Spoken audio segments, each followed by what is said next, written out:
taşıyız, halkların umuduyuz, güneşin aşığıyız. Egemenlerin değil, biz halkların sesiyiz. Egemenlerin değil, biz halkların sesiyiz. İşte DTP geldi, güneşe selam dedi, zulmedene dur dedi. Halkın iradesiyle özgür yarınlar dedi.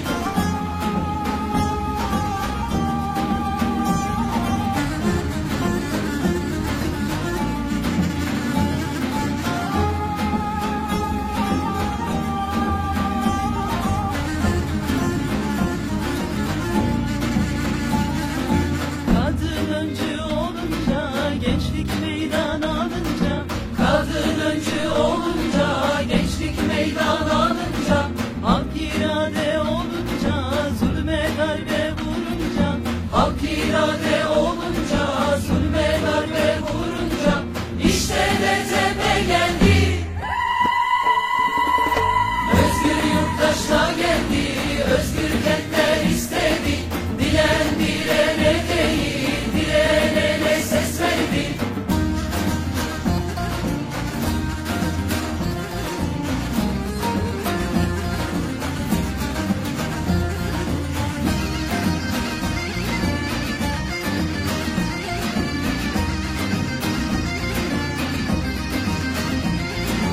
Bir kültür özgür yaşam, işte bu benim kavgam.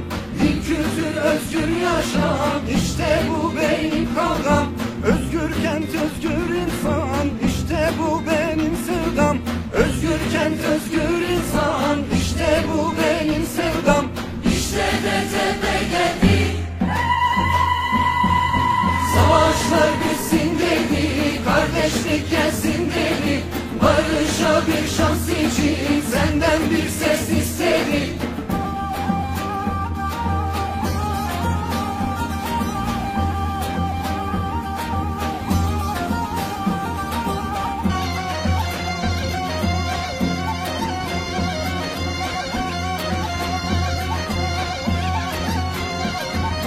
halka hizmet içindir, belediyeler senindir.